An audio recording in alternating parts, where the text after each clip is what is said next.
Subscribe பண்ணாதவங்க subscribe பண்ணிடுங்க. அப்படியே பக்கத்துக்கு பெல் ஐக்கானை கிளிக் பண்ணி ஆள் கொடுத்துருங்க.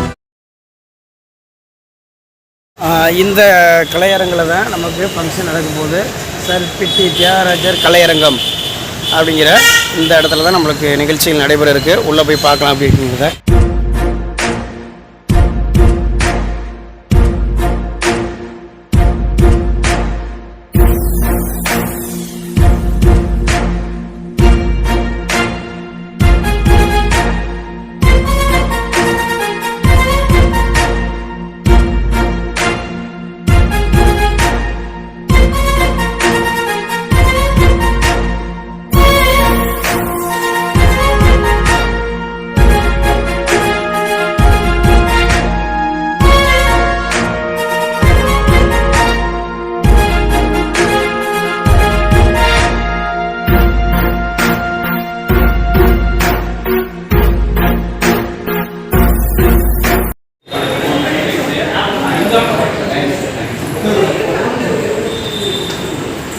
பெரிய பங்களிப்பாளி ஐயா வண்ணநிலவன் அவர்களை அன்போடு வரவேற்கிறோம். Welcome sir. மட்டும் இல்லாமல் அவங்க ரொம்ப சிரமப்படுற தசையில் இருக்கிற எழுத்தாளர்கள் அவங்க தத்தெடுத்து நம்ம பாதுஷா அவர்கள் வந்திருக்காங்க. அவங்கள வெல்கம் பண்ணுறதுல மகிழ்ச்சி அடையும். Welcome sir. இந்த வருடம் படைப்பு குழுமத்தில் ஒரு விருது வாங்குறீங்க. அந்த விருதின் பெயர் படைப்பு பசுமை திட்ட விருது அப்படின்னு சொல்லி 2022 இந்த விருதுகள் நம்ம கிடைக்கூடியான ராமநாதபுரம் எப்படி அங்கே சொல்லி இருந்து அங்கே எங்களை பிடிச்சிருக்காங்க அப்படிங்கிற விஷயம் பசுமை திட்டம்னு சொல்லும்போது நீங்கள் நல்ல படைப்பு கண்டிப்பாக கேட்ச் பண்ணி எடுக்குவாங்க. படைப்பு பசுமை திட்ட விருது ராமநாதபுரம் அப்படின்னு சொல்லும்போது அதை நீங்கள் சொல்லணும்னு டக்குனு கேட்டேன் சார். ராமநாதபுரம் ரொம்ப ரொம்ப சந்தோஷம். ஏன்னா தமிழ்நாட்டோட கடைக்கோடி தான் ராமநாதபுரம் எல்லாரும் சொல்லுவாங்க. அந்த இடத்துல நீங்கள் வந்து எந்த ஒரு பயிற்சி அதாவது தமிழகத்துடைய பல்வேறு மாவட்டங்களில் வந்து விருதுகள் வந்து வாங்கியிருக்கோம். அப்படி இருக்க பட்சத்தில் இந்த விருதுகளை இன்னைக்கு நம்ம வாங்க ரொம்ப பெருமையாக இருக்குது. இடம் வந்து ரொம்ப கிராண்டாக வந்து பண்ணியிருக்காங்க. அந்த மாதிரி விஷயங்களை வந்து நம்ம நிறைய அது சமயமாக ராமநாதபுரம் மாவட்டத்தில் நிறைய சமூக அறிவியல் வந்து கண்டுகள் நடைபெறும். சரி, ராமநாதபுரம் மாவட்டத்தில் வளர்ச்சியான ஒரு மாவட்டத்தில் பசுமை மாவட்டங்கள் இதையும் நம்ம விஷயங்கள் ரெண்டாவது மறைஞ்ச அவர்களுக்கு இணையாக ஏன் அந்த விருதுகள் அப்படின்னு சொல்லுவாங்க. மறைந்த சார் அவங்க வந்து அந்த மறக்கின்றது அதோட தொடக்கமா நீங்க ஆரம்பிச்சீங்கன்னா அது எதையாவது ஓடிட்டே இருக்கும். உங்களுக்கு அப்புறம் அது ஓடும். அது கண்டிப்பா நடக்கும். அதனால சார் இந்த பசுமை திட்டத்தை மீண்டும் ஒரு முறை பசுமை திட்ட விருது யார் நல்ல பங்கெடுக்கிறாங்களோ அது ராமநாதபுரமா இருந்தா மலேசியா பங்கேற்று இந்த இடத்துல அவங்க பார்க்கும்போது தெரியும்.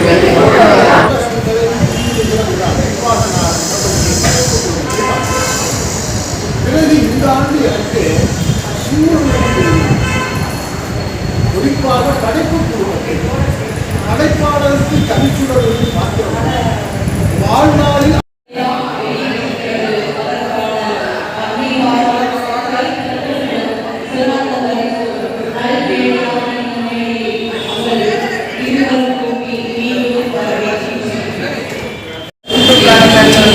இன்னைக்கு நம்ம பார்த்தோம் அப்படின்னா சென்னையில் டி நகர் பக்கத்தில் கலைவாணர் அரங்கத்தில் வந்து இருக்கோம். என்ன அப்படிங்கிறத பார்த்தோம் அப்படின்னா படைப்பு குழுமத்தினுடைய சார்பாக நூல் வெளியீட்டு விழாவும் விருது வழங்கு விழாவும் நடைபெறப்படுகிறது. காலையில் வந்து நூல் வழங்கு விழாவும் அதே சமயத்தில் மதிய ஈவினிங் அதாவது மாலை வேளையில் விருது வழங்கு விழாவும் நடைபெறப்படுகிறது. உள்ளே பார்க்கலாம் நூல்கள் வந்து எந்தெந்த மாதிரி வகையில் வெளியிடுறாங்க. பெரிய பெரிய படைப்பாளிகள்லேருந்து நடிகர்கள்லேருந்து எல்லாருமே உள்ளே வந்திருக்காங்க. உள்ளே போய் பார்க்கலாம் எப்படி இருக்குது என்ன அப்படிங்கிறதையும். ரெண்டாவது வந்து ஈவினிங் டைமில் தமிழகம் முழுவதும் மட்டுமல்லாமல் இந்தியாவை முழுக்க இருக்கக்கூடிய சிறந்த படைப்பாளிகள் அவங்க செய்யக்கூடிய அந்த விஷயங்களுக்காக அவங்க செய்யக்கூடிய அந்த சமூக முன்னேற்றாக மாலை வேளையில் விருது வழங்கும் விழாவும் நடைபெறக்கூடியதாக இருக்குது. தொடர்ச்சியாக நம்ம நிகழ்ச்சியை பார்க்கலாம்.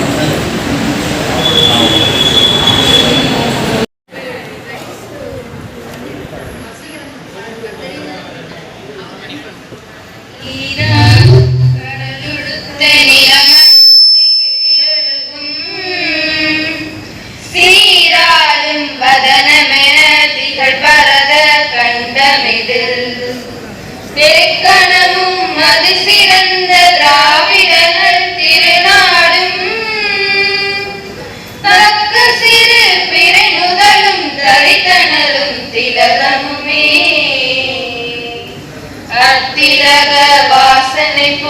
அனைத்துலகும் இன்பமுற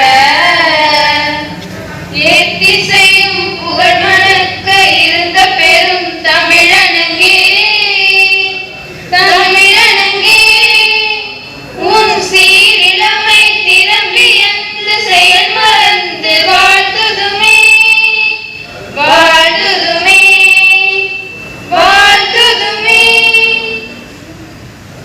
படைப்புகளை படைப்பிடம் ஒப்படைத்துவிட்டு படைத்தவனிடம் விடைபெற்று சென்ற 3 கவிஞர்களுக்கான மௌனாஞ்சலி. பிரான்சிஸ் கியூபா அவர்கள், அமர்ஜான் அவர்கள், கடையநல்லூர் பென்சி அவர்களுக்கான 1 நிமிட மௌனாஞ்சலி.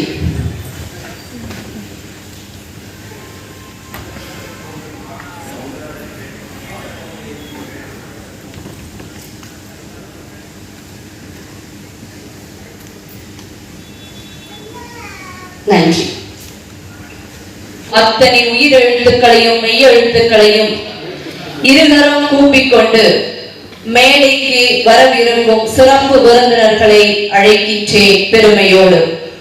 எண்ணிலடங்கா எண்ணங்களை வண்ணங்களாக குழைத்து தருவதே நிறம். முடிவில்லாத வனாந்தர பயணம் காதல். அந்த பயணத்தின் பாதையில் முத்தங்களை மைல்கல்லாக பதித்து முன்னேறி போகிறார் படைப்பாளி ஆண்டன் பெனி. மகள் அதிகாரம் எழுதி பாசத்தை பொழிந்தவர் காதல் அதிகாரம் எழுதி நேசத்தை கொடுக்கிறார்.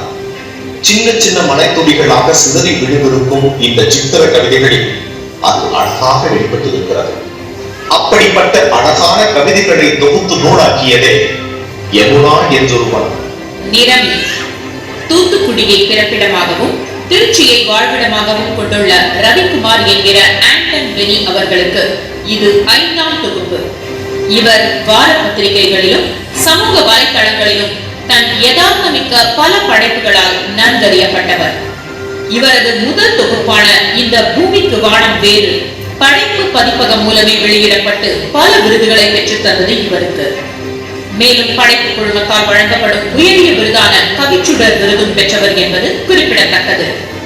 இச்சிறப்பு மிக்க படைப்பாளியின் பெருமைமிகு படைப்புகளான நிறமி மற்றும் யமுனா என்றொரு வனம் நூல்களை வெளியிடுவதில் பெருமை கொள்கிறது உங்கள் படைப்பு.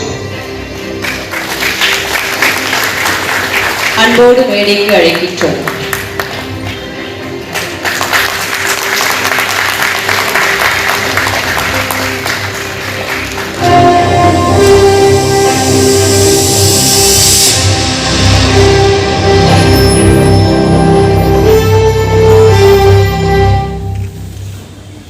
கால நதி மற்றும் சாம்பல் மேட்டில் அமரும் வண்ணத்து பூச்சி. கடல் என்பது தேங்கிய நதி, நதி என்பது ஓடிக்கொண்டிருக்கும் கடல். ஓய்வெடுப்பதை ஓய்ந்து போனதாக உலகம் நினைத்துவிடக் கூடாது என்பதற்காக அடித்துக் கொண்டு அலைகள் மூலம் கரைத்து வருகிறது கால நதி. இப்படிப்பட்ட கால நதியின் ஓட்டத்தை ஞானத்தின் பாதை நகர்த்தி நகர்வலம் விட தொகுக்கப்பட்டிருப்பதே கால நதி. மிக குறைந்த சொற்களை கொண்டு நேரடியாகவும் மறைமுகமாகவும் அதிக கருத்துக்களை வெளிப்படுத்துகிற தன்மையே ஹைகோவின் தனித்துவம். அப்படிப்பட்ட தனித்துவத்தையும் மகத்துவத்தையும் ஒன்று திரட்டி உருவாக்கப்பட்டிருப்பதே சாம்பல் மேட்டில் அமரும் வண்ணத்து பூச்சி. நக்கீரன் இதழின் தலைமை துணை ஆசிரியராகவும் இனிய உதயம் இலக்கிய திங்கள் இதழின் இணை ஆசிரியராகவும் பணியாற்றி வரும் படைப்பாளி ஆரும் தமிழ்நாடன் அவர்கள் கவிதைகள், கட்டுரைகள், சிறுகதைகள், நாவல்கள் என பல்வேறு இலக்கிய படைப்புகளுடன் திரைப்பட பாடல்களும் எழுதி வருகிறார். எண்ணற்ற கவியரங்குகளையும் பட்டிமன்ற வழக்காடு மன்றங்களையும் தலைமையேற்று நடத்தி இருக்கிறார். பெரியார் விருது, கவிக்கோ விருது போன்ற பல விருதுகளும், கவி மாமணி, கவி புயல், கவி அருவி போன்ற பல பட்டங்களும் பெற்றிருக்கிறார். இவரது முதல் கவிதை நூலான கற்பனை சுவடுகள் கலைஞர் கருணாநிதி அவர்களின் அணிந்துரையோடு அவரது 21வது வயதில் வெளியானது என்பது குறிப்பிடத்தக்கது. இச்சிறப்பு மிக்க படைப்பாளியின் மதிப்புமிக்க நூல்களான கால நதி மற்றும் சாம்பல் மேட்டில் அமரும் வண்ணத்து பூச்சி நூல்களில் வெளியிடுவதில் பெருமை கொள்கிறது உங்கள் படைப்பு.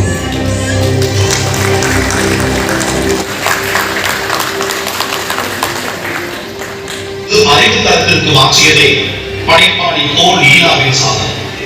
மூன்று வரிகளில் ஒளிந்திருக்கும் துணிப்பாக்களின் தூரிகைகளை கிடைக்கும் எல்லாவற்றின் மூலமும் எளிதாகவே கிடைக்கும் என்பது உண்மையல்ல. வெயிலும் நிலவொளியும் மிக எளிதாக கிடைத்தாலும் அதன் மூலமான சூரியனும் நிலவும் யாருக்கும் கிடைக்காது. அதுபோலவே எளிமையாக இருக்கும் கவிதைகள் யாவும் எளிமையான பொருளும் ஆர்வமே கொண்டிருக்கும் என்பது உண்மையல்ல. நம் கற்பனை கெட்டாத காட்சியின் பிரம்மாண்டமாகவும் அது இருக்கலாம். அப்படிப்பட்ட காட்சிகளை எல்லாம் கவிதைக்குள் கொண்டு வந்து ஒரு கிளையிலிருந்து மிக இலகுவாக சிறகடித்து பறக்கும் பறவை போல் பத்தி பிரிக்கும். அது வானம் பார்த்து கூடு திரும்பும் வாழ்விகளை போல வரிகளை அமைத்தும் உருவாக்கப்பட்டிருப்பதே உதவியும் தொகுத்தார். திருவண்ணாமலை மாவட்டம் செங்கம் எனும் ஊரை வசிப்பிடமாக கொண்டவர் பள்ளியின் தாளாளருமான படைப்பாளி கி கவியரசன் அவர்களுக்கு இது 2ஆம் தொகுப்பு. இவரது முதல் தொகுப்பின் பல கவிதைகள் பலராலும் பாராட்டப்பட்டுக் கொண்டிருக்கின்றன. மேலும் படைப்பு குழுமத்தால் வழங்கப்படும் மாதாந்திர சிறந்த படைப்பாளி என்ற தனித்துவமான அங்கீகாரத்தையும் பெற்றவர் என்பது குறிப்பிடத்தக்கது. இச்சிறப்பு மிக்க படைப்பாளியின் மதிப்புமிக்க இந்நூலை வெளியிடுவதில் பெருமை கொள்கிறது உங்கள் படைப்பு. கவியரசன் அவர்களை அன்போடு வேடிக்கை அழைக்கின்றோம்.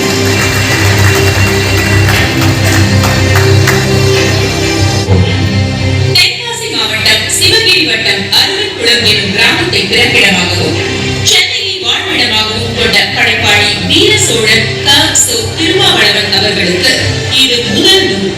இவர் இன்றைய இலக்கிய உலகிலும் பத்திரிகை மற்றும் இதழ்களிலும் தன் படைப்புகளால் நன்கு அறியப்பட்டவர். மொரீஷியஸ் நாட்டின் துணை குடியரசுத் தலைவர் வையாபுரி பரமசிவம் பிள்ளை அவரிடமிருந்து தனது கவிதைக்காக முதல் பரிசு பெற்றுள்ளார். இச்சிறப்பு மிக்க படைப்பாளியின் மதிப்புமிக்க இந்நூலை வெளியிடுவதில் பெருமை கொள்கிறது திருமாவளவன் அவர்களை அன்போடு வேடிக்கை அழைக்கின்றோம். வாழ்த்துக்களும் மகிழ்ச்சி. வார்த்தைகளின் வழியே வரும் செய்தியை செவிகள் ஏற்றுக்கொண்டாலும் அல்லது கண்கள் மாற்றி சேமித்து வைத்துக் கொள்ளும் வல்லமை மனதுக்கு உண்டு. அவ்வாறு ஆழ்மனதில் சேமிக்கப்பட்ட அந்த காட்சிகள் நிஜமாகவோ கற்பனையாகவோ எதுவாக இருந்தாலும் அதை அப்படியே வைத்திருப்பவருக்கு மூளைக்குள் செலுத்தி அசை போடுபவருக்கு ஞானமாகுது. அப்படிப்பட்ட ஞான துளிகளின் காட்சி படிவங்களை எல்லாம் கவிதைகளாக ஒன்று திரட்டி உருவாக்கப்பட்டிருப்பதே சைகை. காரைக்காலை பிறப்பிடமாகவும் வாழ்விடமாகவும் கொண்ட படைப்பாளி முகமது பாட்ஷா அவர்களுக்கு இது 2ஆம் தொகுப்பு. தமிழ் மற்றும் ஆங்கில மொழிபெயர்ப்புடன் படைப்பு பதிப்பகம் மூலம் வெளியிடப்பட்ட இவரது முதல் தொகுப்பான ஆரிகாமி களம் பலரது பாராட்டுகளுடன் இன்று வரை கவனம் ஈர்த்துக் கொண்டிருக்கிறது. இன்றைய இலக்கிய உலகிலும் சமூக வலைதளத்திலும் பிரபல பத்திரிகைகளிலும் தன் படைப்புகள் மூலம் நன்கு அறியப்பட்டவர். நவீனத்தை எழுத்துகளில் புகுத்தி சமூகத்தை படைப்புகளில் கையாளும் படைப்பாளர்களை கவனிக்கப்படும் படைப்பாளி இவர். படைப்பு குழுமத்தின் பரிசு போட்டிகளில் கவிஞர் யூமா வாசுகி, கவிஞர் மேத்தா மற்றும் எழுத்தாளர் பவாச்சலதுரை அவர்களால் தேர்வு செய்யப்பட்டவர். மேலும் மாதாந்திர பரிசு மற்றும் கவிச்சுடர் என்னும் படைப்பின் உயரிய விருது பெற்றவர் என்பது குறிப்பிடத்தக்கது. அவர்களை ஏவி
எல்லா உயிரும் இன்பம் எய்துக, எல்லா உடலும் நோய் தீர்க, எல்லா உணர்வும் ஒன்றால் உணர்க. பரிசு தொகை 5000 ரூபாய். கோபரசின் இரண்டாம் பரிசு பெற்று 2500 ரூபாயை பரிசாக பெறுகிறார். கோ விஷ்ணுதுர்கா மூன்றாம் பரிசு 1000 ரூபாய்.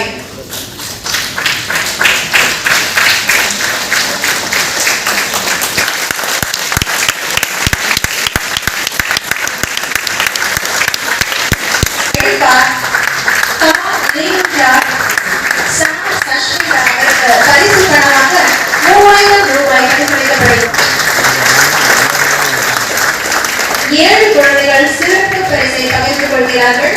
வருணா ஸ்ரீவா, மா பூபதி, ஆ சந்தியா, கா அகல்யா, சா முகமது ஹர்ஷத், முகமது மீரான் ரஜினி, சுபநிதி சுப்பிரமணி.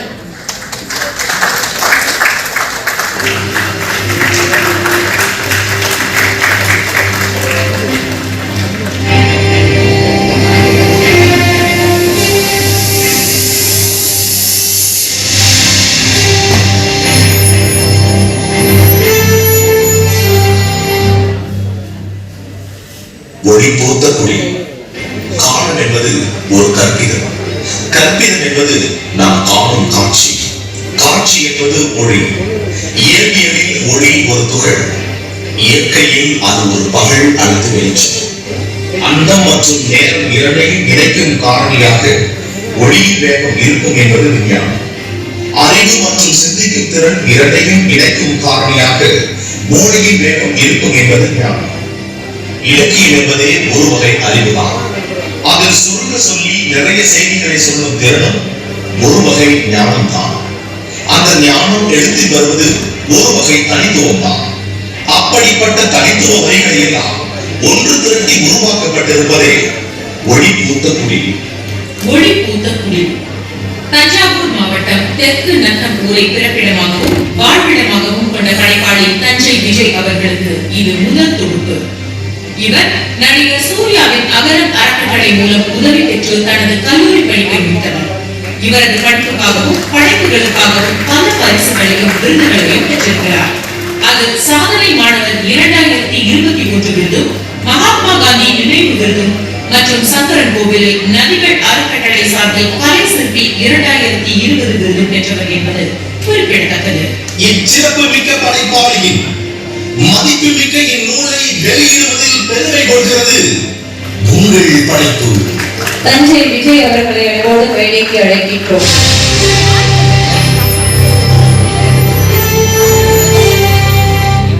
கிணத்து வெளியில் பொதுவாக கிணற்றில் என்ன இருக்கும்? தண்ணீர் இருக்கும், இலைகளில் வறண்டு கிடக்கும்.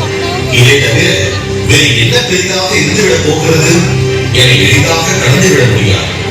அதனுள் ஆழம் இருக்கிறது. எட்டி பார்க்கும் போது தண்ணீர் தெரிகிறது.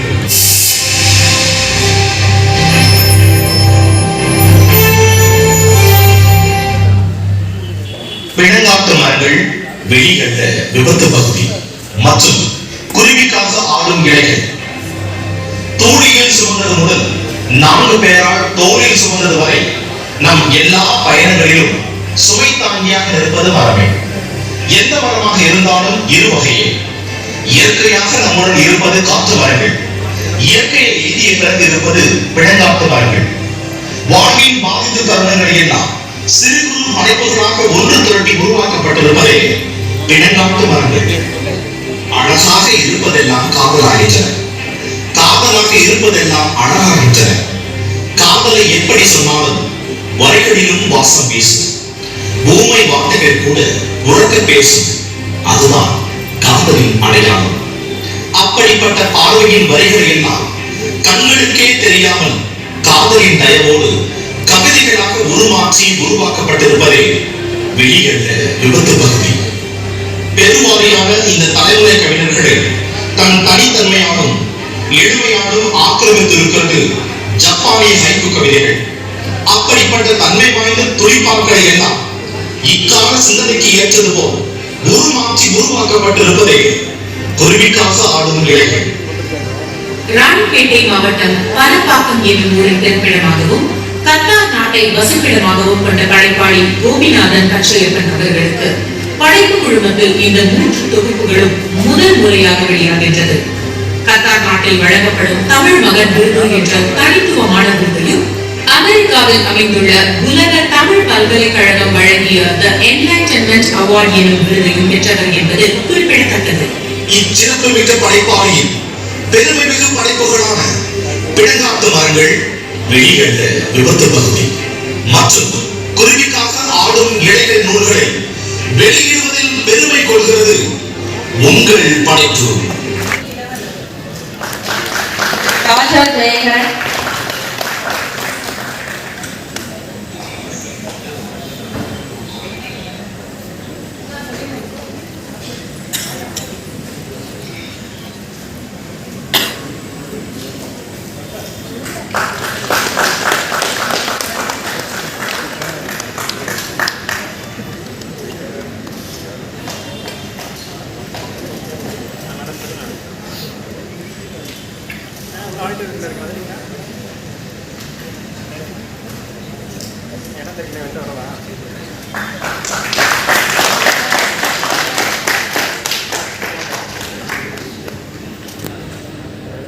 மகிழ்ச்சியும் வாழ்த்துக்களும்.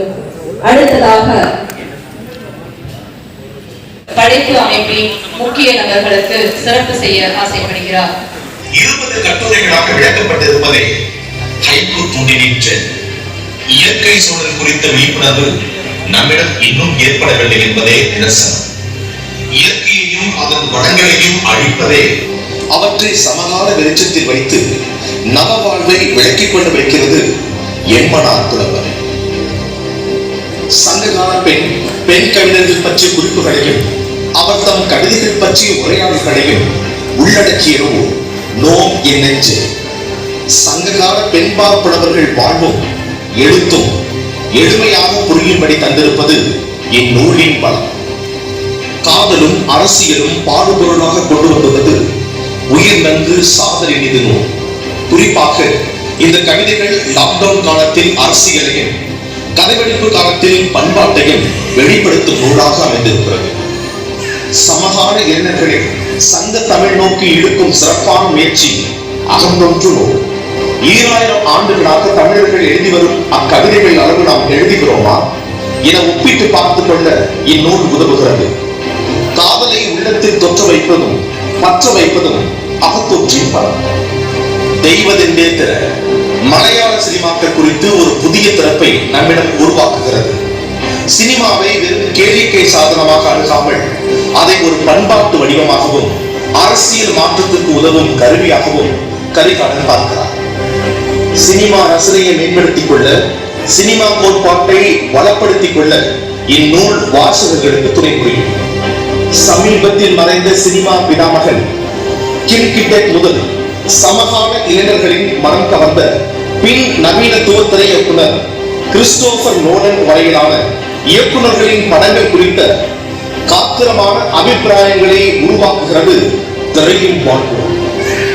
கடலூர் மாவட்டம் மருங்கூரை பிறப்பிடமாகவும் விருத்தாச்சலத்தை வசிப்பிடமாகவும் கொண்ட படைப்பாளி கரிகாலன் அவர்களுக்கு இது 17வது தொகுப்பு.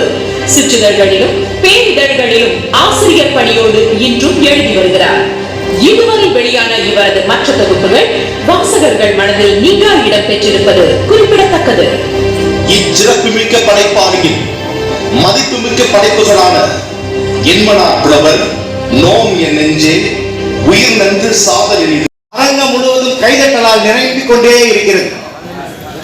எவ்வளவு நேரம் தட்டுவாங்க? 10 நிமிஷம், 15 நிமிஷம், அரை மணி நேரம், 1 மணி நேரம், டைம் போயிட்டே இருக்கு. கடைசியில கைதட்டி ஓய்ந்த பின்பு ஒரு ஜோடி கரங்கள் மட்டும் கைகளை தட்டிக்கொண்டே இருக்கின்றன. கொண்டிருக்கும் இடமும் அங்கு எதிலும் காலத்தை ஏற்றியதே இல்லை.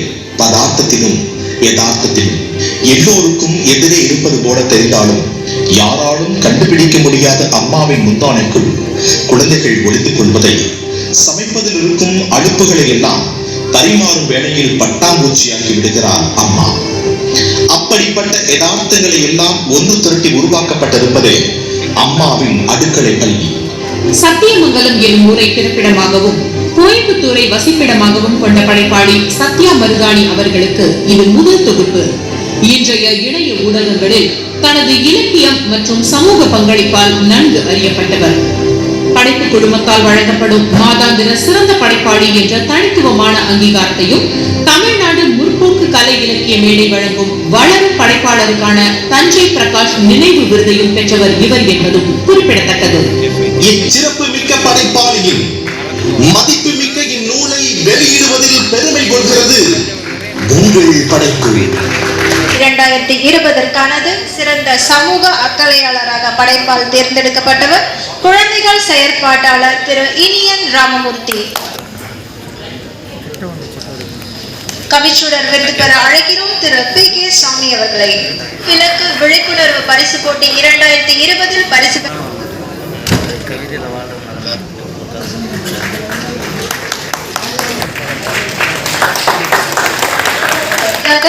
படைப்பு பசுமை திட்ட விருது படைப்பு எல்லா படைப்புமே கண்டிப்பா சார் இந்த படைப்பு குழுமங்கிறது இலக்கியவாதிகளுக்கான ஒரு தனி வெளியே. ஏன்னா இலக்கியவாதிகள் பல தேடல்கள் தேடிட்டு இந்த படைப்பு குழுமம் மூலமா அவங்களுக்கு விருப்பப்படுறாங்க. இந்த படைப்பு குழுமத்துக்கு வருகை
என்னுடைய சிறந்தாண்ட வணக்கம்.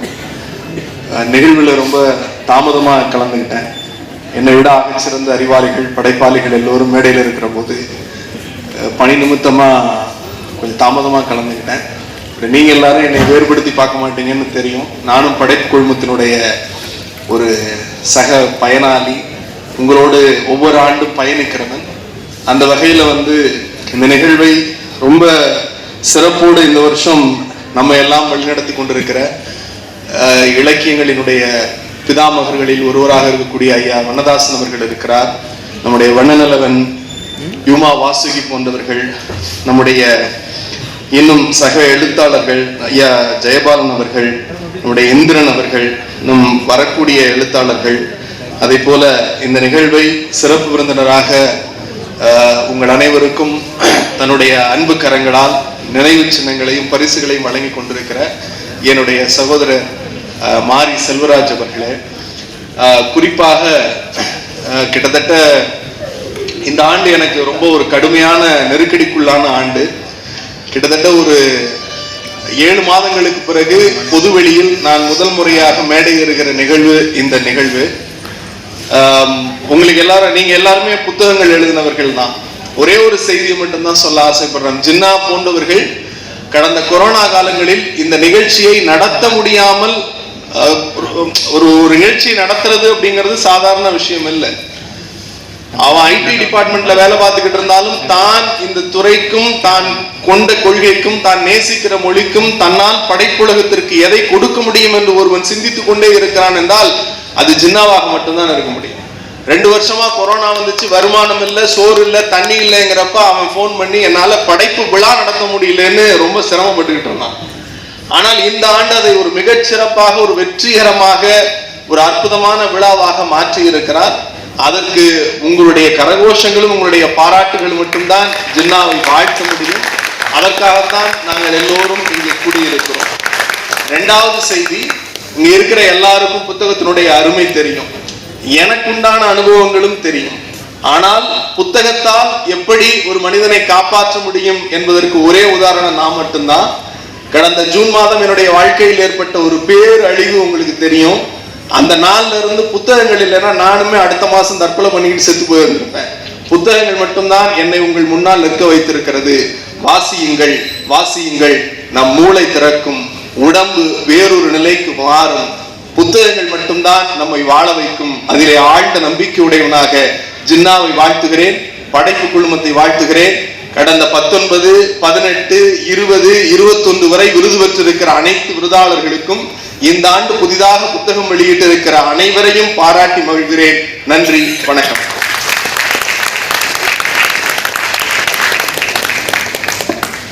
இந்த விருது மிக சிறப்புமிக்க ஒரு விருது. காரணம், தனது எழுத்து மூலமாக கலை பண்பாட்டுக்கு என்ன கைமாறு செய்ய முடியும் என்பதை சொல்லி கொடுக்கப்படும் ஒரு விருது.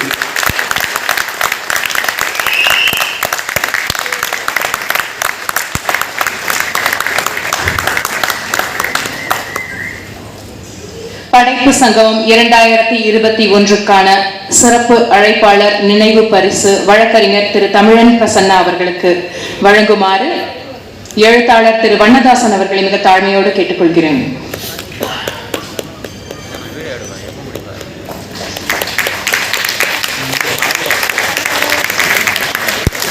திரைப்பட பாடலாசிரியர் திரு அருண் பாரதி அவர்களுக்கு சிறப்பு விருந்தினருக்கான நினைவு பரிசு வழங்கப்படுகிறது. இதனை வழங்குவதற்காக திரு அமிர்தம் சூர்யா அவர்களை மிக தாழ்மையோடு கேட்டுக்கொள்கிறேன்.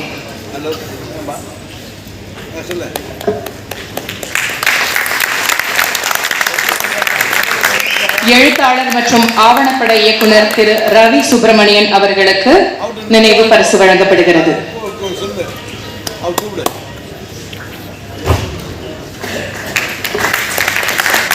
சிறப்பு அழைப்பாளருக்கான விருது பெறுகிறார்கள் Patrician college of arts and science, Tamil department.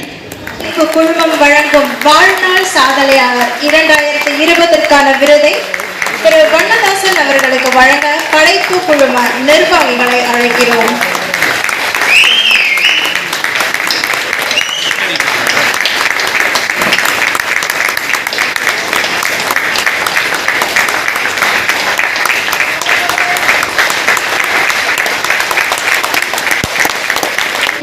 இதை போன்று அனைவருக்கும் புரியும் வகையில் எளிய வார்த்தைகளில் ஆழமான கருத்துக்களை எழுதும் வல்லமை படைத்தவர் எழுத்தாளர் யூமா வாசுகி அவர்கள்.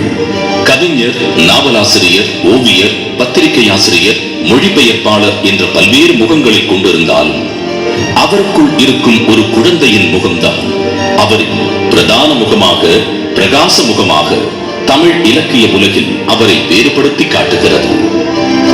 7 பென்சில் சித்திரங்களும் ஒரு அழிப்பானும், மதுக்கடையில் உருளும் கோலி குண்டுகள், ஒரு மனித குரங்கு சித்திரம், முயல் என்ற இவரது கவிதைகளின் தலைப்புகள் குழந்தைகளின் உடைமைகளோடும் பிஞ்சு மனங்களின் எண்ணங்களோடும் பயணப்படுகிறது. அதே நேரத்தில் 1000 கேள்விகளை வாசிப்பவர் நெஞ்சில் ஆழமாய் எழுப்பிச் செல்கிறது. குழந்தையாக இருந்து கொண்டே தனக்குள் இருக்கும் படைப்பாளியையும் விழிக்கச் செய்து விடுவதுதான் யூமா அவர்களின் தனிச்சிறப்பு. தஞ்சாவூர் மாவட்டத்தில் உள்ள பட்டுக்கோட்டையில் 1966 ஜூன் 23ஆம் தேதி பிறந்த யூமா வாசுகியின் இயற்பெயர் மாரிமுத்து. நுண்கலையில் பட்டய கல்வி பெற்று தமிழின் நவீன ஓவியராகவும் தன்னை அடையாளப்படுத்திக் கொண்டுள்ளார்.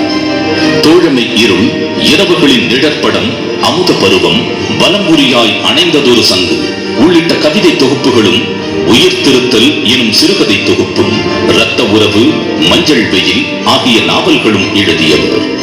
கனிந்த நெகிழ்வான தனித்த மொழி நடையால் தமிழ் கவிதை பரப்பில் தனக்கான ஓர் இடத்தை பிடித்தவர். கடந்த 20 ஆண்டுகளுக்கு மேலாக மொழிபெயர்ப்புகளில் தீவிரமாக ஈடுபட்டு வரும் யூமா வாசுகி ஆங்கிலத்திலிருந்தும் மலையாளத்திலிருந்தும் ஏராளமான இலக்கிய நூல்களையும் சிறார் இலக்கிய நூல்களையும் மொழிபெயர்த்திருக்கிறார். இரத்த உறவு நாவலுக்காக 2000 தமிழக அரசின் தமிழ் வளர்ச்சித் துறையின் சிறந்த நூலுக்கான விருதை பெற்றுள்ளார். கசாக்கின் இதிகாசம் நாவலுக்கு 2015ஆம் ஆண்டின் சிறந்த மொழிபெயர்ப்புக்கான விகடன் விருதும் 2017ஆம் ஆண்டுக்கான சிறந்த மொழிபெயர்ப்புக்கான சாகித்ய அகாடமி விருதும் அவருக்கு வழங்கப்பட்டிருக்கிறது. சாதனைகள் மேல் சாதனைகளும் விருதுகள் மேல் விருதுகளும் தொடர்ந்து வாங்கிக் கொண்டிருக்கும் யூமா வாசுகி அவர்களுக்கு வாழ்நாள் சாதனையாளர் விருது அளித்து கௌரவப்படுத்துவதில் பெருமை கொள்கிறது.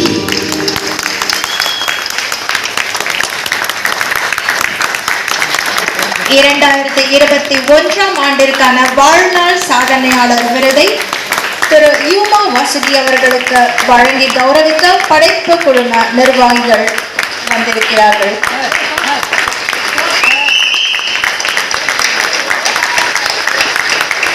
இவ்விருதை அவருக்கு அளிப்பதில் பெருமை கொள்கிறது படைப்பு குழுமம். எல்லோருக்கும் என்னுடைய அன்பும் வணக்கம். நான் நிகழ்ச்சி அமைப்பாளர்களிடம் கேட்டுக்கொள்கிறேன். எனக்கு எதிரே இருக்கிற இந்த வெளிச்சம் எனக்கு சற்று அதிகமாக இருக்கிறது. அதே போல இந்த மேடையிலே தொடர்ந்து எனக்கு கிடைத்து வரும் வெளிச்சம் கூட சற்று அதிகம் என்றே நான் உணர்கிறேன். நான் ஒரு நோபல் உரையின் ஏற்புரை போல எல்லாம் இங்கு ஏற்புரைக்க நான் வரவில்லை.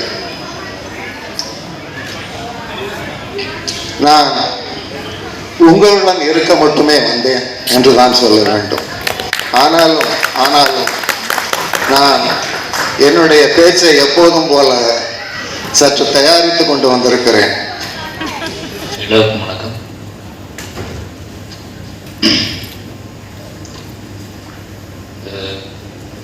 எப்படி சொல்றேன்னு தெரியல. ரொம்ப நிறைய நாட்களுக்கு பிறகு ரொம்ப சந்தோஷமான ஒரு நாளாக இருந்துச்சு. அது காரணம் அமர்ந்திருந்த இடம்னு சொல்லலாம். ரொம்ப நாளாகவே நான் வந்து கிட்டத்தட்ட எழுத்து அப்படிங்கிற விஷயத்தை விட்டு விலகி போயிட்டு இருக்க மாதிரி ஒரு ஃபீல் இருக்கும். ஏன்னா அப்படின்னா ஒரு பெரிய மெயின் ஸ்ட்ரீம் மீடியாவுக்குள்ள நுழைஞ்சதுக்கப்புறம், அந்த மெயின் ஸ்ட்ரீம் மீடியாவுக்குள்ள போனதுக்கப்புறம் எளிய மக்களை ரொம்ப சீக்கிரமாக சென்றடைஞ்சு அவங்கக்கிட்ட இருந்து ஆன்சர் கிடைச்சதுக்கப்புறம், அவங்கக்கிட்ட வந்து அந்த உணர்ச்சிகள் வர தொடங்கினதுக்கப்புறம் ரொம்ப ஆழமான ரொம்ப விஷயங்களை வந்து தொடர்ந்து யோசிக்க முடியாத ஒரு நிலையில தான் கிட்டத்தட்ட இருந்துச்சு. அந்த மாதிரி நேரத்தில் ரொம்ப எனக்கே இங்கே பிடிக்காம போகக்கூடிய நேரத்தில் நான் வந்து சும்மா ஏதாவது புத்தகத்தை எடுத்து வாசிக்கிறது இந்த மாதிரியாக தான் கடந்துகிட்டு இருந்தேன். எனக்கு நான் வந்து என்னோட சமீபத்தில் தான் ஒரு 10 நாளுக்கு முன்னாடி கர்ணன் ரிலீஸ் ஆகி ஒரு 10 days கழிச்சு எனக்கு வந்து ஒரு கர்ணன் ரிலீஸ் ஆகி ஒரு 4வது நாளே எனக்கு கொரோனா வந்துடுச்சு. யாருக்குமே தெரியாது. நான் கொரோனாவில் வீட்டுக்குள்ளே இருந்தேன். அப்போ எனக்கு வந்த கர்ணன் ரிலீஸ் ஆனப்போ வந்து ஃபோன் மெசேஜ் எதுவுமே நான் பார்க்கல. யார் மெசேஜ் நான் பார்க்கல. அது அப்படியே ரொம்ப நாள் சேர்ந்து போச்சு. ஜஸ்ட் ஒரு 10 days முன்னாடியே எதேச்சியாக உட்காந்து ஏற்காட்டில் உட்காந்து ஃபோனை பார்த்துக்கிட்டே இருந்தேன். ஏன்னா நிறைய மெசேஜ் வந்ததுனால நான் பார்க்கல. அப்போ தான் நான் வண்ணதாசன் சார் எனக்கு அனுப்பின மெசேஜை நான் பார்த்தேன். எனக்கு ஏன்னா அவ்வளோ பெரிய மெசேஜ் எனக்கு அனுப்புனது கிடையாது. அனுப்புனா மெயில் அனுப்பிடுவார். அந்த மெசேஜ் பார்த்துட்டு நான் அதை அனுப்பி கிட்டத்தட்ட 8 மாதம் ஆயிடுச்சு. பட் நான் பதில் அனுப்பலை. எனக்கு அந்த ரொம்ப ஒரு மாதிரியாக இருந்துச்சு. இதை எப்படி ஹேண்டில் பண்ணுறது அப்படின்னு சொல்லி ஒரு என்னோட வெற்றியை நான் அதை என்ன சொல்றேன்னா, படம் ரிலீஸ் ஆகுதுக்கு முந்தின நாள் அனுப்பியிருக்காரு அந்த மெசேஜ். படம் ரிலீஸ் ஆகுதுக்கு முந்தின நாளே என்னோட வெற்றியை தீர்மானித்த ஒரு வெற்றியாக வந்து அது அனுப்பியிருந்தது. எனக்கு ரொம்ப அந்த அதை அனுப்பியிருந்ததை பார்த்த உடனே அவ்வளோ சந்தோஷமா இருந்துச்சு. பட் நம்ம அதை திருப்பி பதில் அனுப்ப முடியல. இது எப்படி என்னைக்கு அவள் சந்திக்க போவோம் அப்படி ஃபீல் இருந்துச்சு. வாழ்நாள் சாதனையாளர் விருது கொடுக்குறாங்க, நீங்கள் அதை கலந்து கொண்டு பயங்கர சந்தோஷமா இருந்துச்சு. உடனே நான் வந்து ஒத்துக்கிட்டேன், சாரை பார்க்க முடியும் அப்படிங்கன்னா. சாகித்ய அகாடமி வாங்கினதுக்கு அப்புறம் நான் இப்போ தான் ஃபர்ஸ்ட் டைம் மீட் பண்ணுறேன். ஏன்னா அதுக்கப்புறம் நான் திருநெல்வேலியிலேருந்து முற்றிலும் தொடர்ச்சி வெளியே வந்துட்டேன். மைண்டு மட்டும் தான் அங்கே இருக்குது. திருநெல்வேலியிலேயும் நான் போகலை கிட்டத்தட்ட.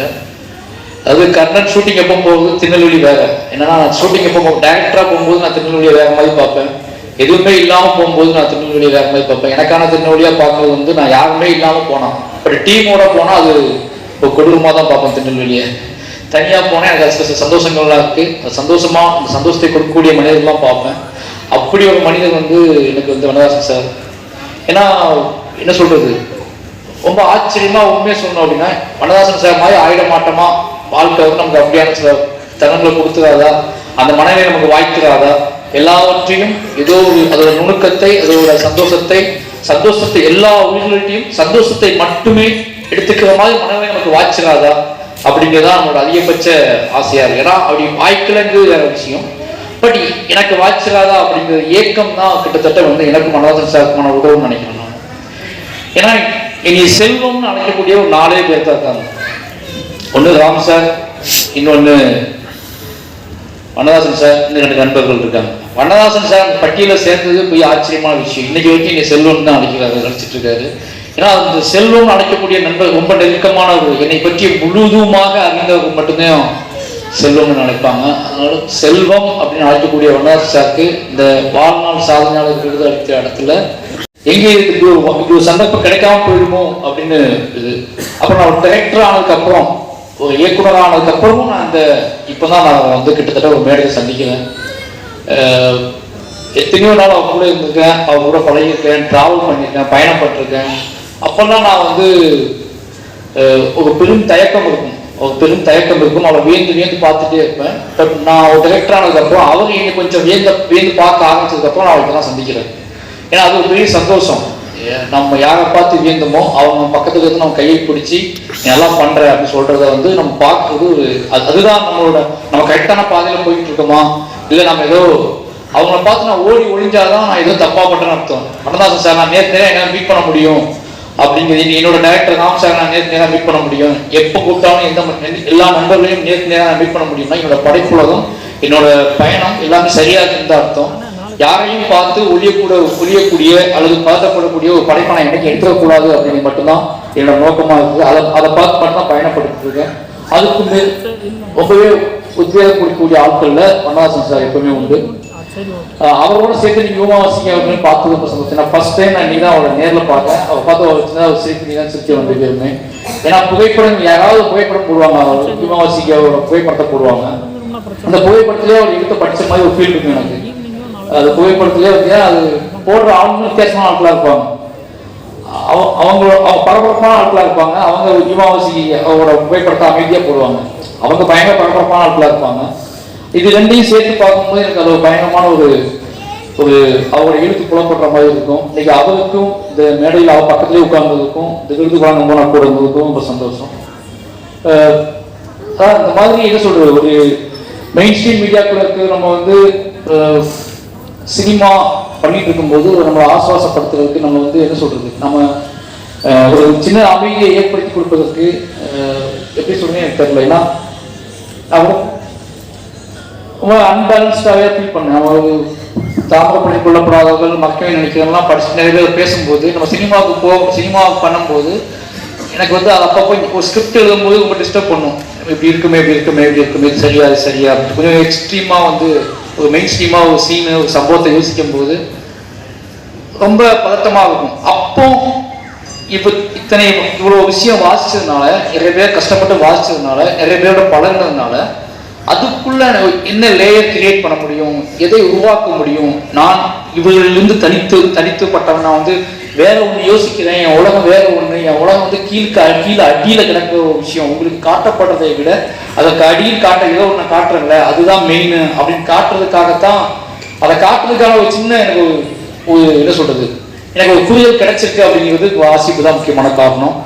அது பெரிய பெருமாளாகட்டும் கர்ணனாகட்டும், அது இவ்வளவு பேர் வந்து பார்த்த உடனே கையை பிடித்துக் கொள்வது கலாம் படங்கள் 2 படங்கள் எடுத்திருக்கேன் அப்படிங்கிறதுக்கான காரணம் வந்து நான் வாசிச்ச புத்தகங்கள் மட்டும்தான் காரணம். ஏன்னா என்கிட்ட கதை இருக்கு, வாழ்க்கை இருக்கு. ஆனா நான் எடுக்கும் போதே யோசிப்பேன், இது வந்து இப்போ வனதாசன் லைன் யூஸ் பண்ணாரு, பின்னாடி வர போக வாசகர்கள்னு சொன்னாரு. படிச்சு ஒருத்தர் தேடி போய் ஒரு படத்தை பார்க்க வேணா நிச்சயமா அது அவங்க புத்தகம் ஆயிடுவாங்க. அப்படி ஒரு படத்தை தான் எடுக்க ட்ரை பண்ணிக்கிட்டே இருக்கணும் ஆசைப்படுறேன் நான். அப்போ நாளைக்கு அந்த 10 வருஷம் கழிச்சு என்னோட பொண்ணு அந்த படத்தை புரிஞ்சுக்குவா, பாப்பா, என்னோட பின்னாடி வர சந்ததிகள் பார்க்கும். நான் என்னவா வாழ ஆசைப்பட்டேன், எனக்கு என்ன கேள்விகள் இருந்துச்சு, அதை என்னால் எழுத முடிஞ்சா, எழுத முடியலையா, எடுக்க முடியலையா, இது எல்லாத்தையும் தாண்டி நான் ஏதோ ஒன்று செஞ்சிருக்கேன், என்னோட மனப்போராட்டம் என்ன, என்னோட பிரச்சனை என்ன அப்படிங்கிறத இன்னைக்கு உள்ளவங்க புரிஞ்சுக்கிறாங்களோ இல்லையோ, பின்னாடி ஒரு 10 வருஷம் கழிச்சு வரவங்க இவன் எதை நோக்கி பேசினா, இவன்கிட்ட என்ன இருந்துச்சு, இவன் வாழ்க்கை நிச்சயமா சொல்றேன். நான் நிறைய பேர் கேட்பாங்க, ஏன் இவ்வளவு கோவம் உங்ககிட்ட படங்கள்ல, கோவம் அதிகமாக, கோவத்தை மட்டுமே பிரதிபலிக்கிற அப்படின்னு. அது கோவம் கிடையாது, அது விரும்பின வாழ்க்கை சித்திரம் மட்டும்தான். அந்த வாழ்க்கை சித்திரத்துக்குள்ள ஒளிஞ்சிருக்கிற பார்வையாளர்களுக்கு தென்படுகிற கரடுமுரடான அந்த ஓவியங்கள் வந்து என்ன சொல்றது, அது சமூகம் மறைந்த ஓவியம். அந்த கரடுமுரடான ஓவியங்கள் அனைத்துமே சமூகம் மறைந்த ஓவியம். அப்படிதான் நான் புரிஞ்சு கொள்ளப்பட்ட ஒரு புத்தகமா படங்கள், இலக்கியம் எப்படி படைப்பு, எப்படி புத்தகங்கள் எப்படி 100 வருடம் கழித்தும் அது அடுத்த தலைமுறைக்கு கடத்தப்படுமோ, சினிமாவும் அதே மாதிரி நான் எடுக்கிற சினிமாவும் அப்படிதான் ஆகணும்னு ஆசைப்படுறேன். அப்படி ஆசைப்பட்டு தான் படங்களுக்கு ட்ரை பண்றோம், முடிஞ்ச அளவுக்கு ட்ரை பண்றோம். அதுக்கு தேவையானது வாசிப்புன்னு எனக்கு நல்லாவே தெரியும். என்னுடைய வர ஆட்கள் நான் சொல்றதா தான், மாரி செல்வராஜ் அப்படின்னு எப்படி உருவாக்கப்பட்டான்னா, அவன் வந்து ஒண்ணுமே இல்லை, ஒரு 12 வருஷம் அவனுக்கு சாப்பாடு புத்தகம் அப்படி கொடுத்த ராம் சார் அப்படிங்கிற ஒருத்தனால உருவாக்கப்பட்டான். நீ ஒண்ணுமே பண்ணுவான்னா உன்னோட வாழ்க்கை இருக்கு, அந்த வாழ்க்கையை எப்படி தேவைம்போது நீ பலதரப்பட்ட வாசிப்பை உருவாக்கும் போது அத்தனை பேரோட அகத்தை நீ வாசிக்கிற. அகத்தை வாசிப்பதன் வழியாகத்தான் உன்னோட பெயின் அவங்களோட டைரக்டா அவங்களோட அகத்தை நீ கடத்த முடியும் அப்படிங்கிற நம்பிக்கையை வச்சதுனாலதான் முழுக்க மாரி செல்வராஜ் உருவாக்குறது வாசிப்பு மட்டும். எதுவுமே எனக்கு கிடையாது, எனக்கு எதுவுமே கிடையாது, என்னோட விஷயம் எதுவுமே. அதாவது என்ன சொல்றது, நான் எந்த ஒரு தீர்மானமா எந்த ஒரு முயற்சியுமே எடுக்கல. புத்தகம் வாசிச்சேன், எனக்கு ஒரு வாழ்க்கை இருந்துச்சு, அந்த வாழ்க்கையை எப்படி வடிவமைக்கணும்னு ஒரு டெக்னாலஜி இருந்துச்சு, அவ்வளவுதான். வேற எதுவுமே நீ உருவாக்கல. அதனால வாசிப்பு, இலக்கியம் இந்த விஷயத்த எங்கேயோ நம்ம வந்து அது வந்து நம்ம கொண்டு போய் சேர்க்கிற இடம், நம்ம வந்து என்ன சொல்றது, நம்மளை தனித்து இருக்கும் போது நம்மளை பாதுகாக்கிறதுல ஒரு முக்கியமான பங்கு வாசிப்புக்கு தான் இருக்கு. நம்ம தனித்து இருக்கும் போது, நான் நிச்சயமா அந்த 12 வருஷம் நிறைய நாட்கள் தனித்து இருந்திருக்கேன். நான் தனித்து இருக்கும் போது என்னை பக்குவப்படுத்துனது வாசிப்பு. நான் தனித்து இருக்கும் போது என்னை வந்து நீ செய்யறது இது உன்னோட சிந்தனை தப்பு, உன்னோட சிந்தனையின் போக்கு தப்பா இருக்கு அப்படின்னு சொல்லி வந்து தட்டி கொடுத்தது வாசிப்பு தான். இன்னொன்று என்ன ஆச்சரியப்படுத்துனது வாசிப்பு தான். அதே மாதிரி ரொம்பவே என்ன சொல்றது, கனவு காண வச்சது வாசிப்பு தான். நான் வந்து பரியன் பெருமாள் படத்தோட வெற்றியை வந்து பரியன் பெருமாள் ரிலீஸ் ஆகிருக்கு, ரிலீஸ் ஆன உடனே எல்லாருமே கொண்டாடுறாங்க பையன். ஆனா எனக்கு இது சக்சஸ் எப்படி ஹேண்டில், இந்த பரியன் பெருமாள் படத்தோட வெற்றியை எப்படி நான் உள்வாங்கிக்கிறதுன்னு எனக்கு தெரியல. அது பெரிய குழப்பம். உங்களுக்கு திடீர்னு உங்க முன்னாடி பயங்கரமான ஒரு வெற்றி வந்துச்சுன்னா அதை எப்படி ஹேண்டில் பண்றது உங்களுக்கு தெரியாது. அந்த குழப்பம் எனக்கு பயங்கரமா இருந்துச்சு, ரொம்ப கன்ஃபியூஸா இருக்கு. எல்லாரும் திடீர்னு திருமண பக்கமெல்லாம் பரியன்மாள் பேச நீங்க என்னத்துக்கு ஆவீங்க சொல்லுங்க. எல்லாருமே திரும்பி நம்ம அதாவது என்ன சொல்றது, பார்த்தா நான் என்னோட வாழ்க்கையில பெரும்பகுதியில் ஆண்களை பார்த்து பயந்து போன வாழ்க்கை தான் என்னோட வாழ்க்கையில பெரும்பகுதி. திடீர்னு பரியன்மாள் ரிலீஸ் பண்ணா ஆண்களுக்குலாம் கட்டி பிடிச்சி முத்தம் கொடுக்குறாங்க. என்னடா சம்மந்தங்கள் இல்லாம ஆண்கள்லாம் முத்தம் கொடுக்குறாங்கன்னு பார்த்தா அவ்வளோ முத்தங்கள், அவ்வளோ பாராட்டு.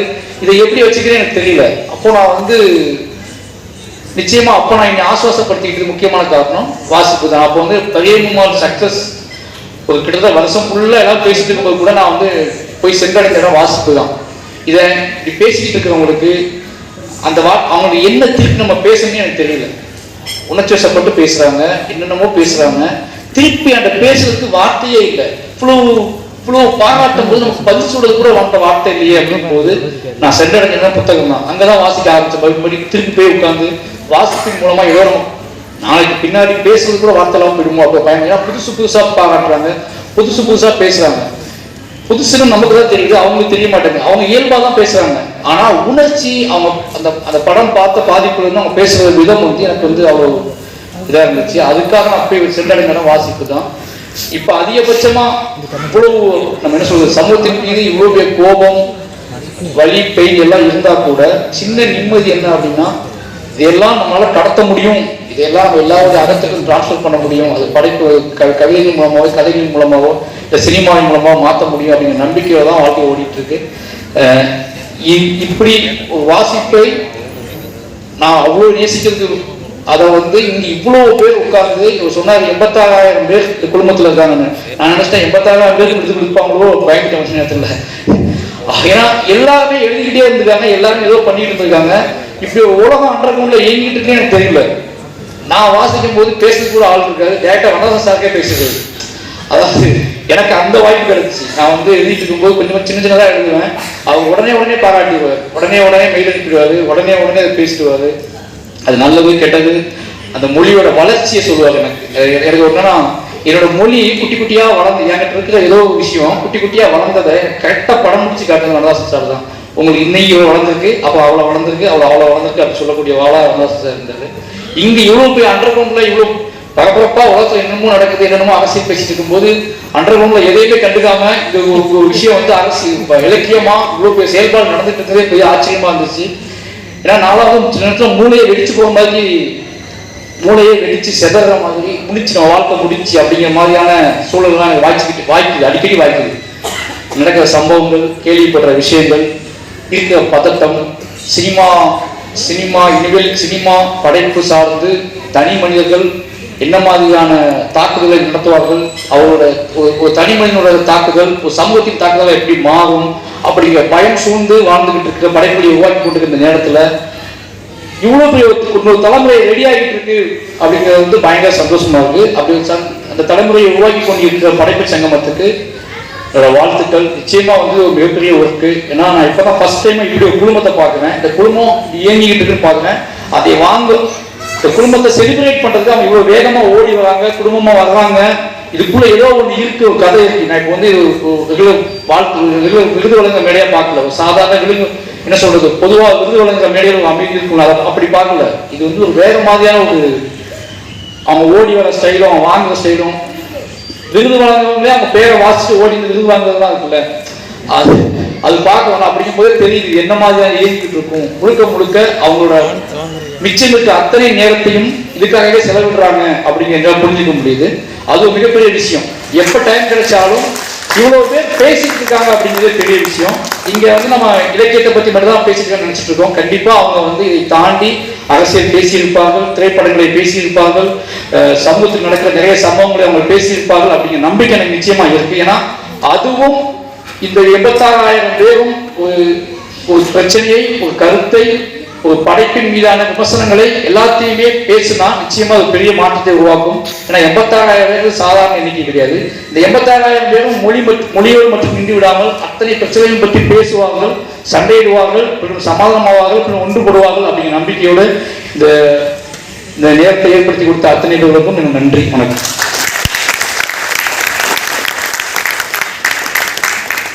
மிக்க நன்றி தோழர். அழைத்து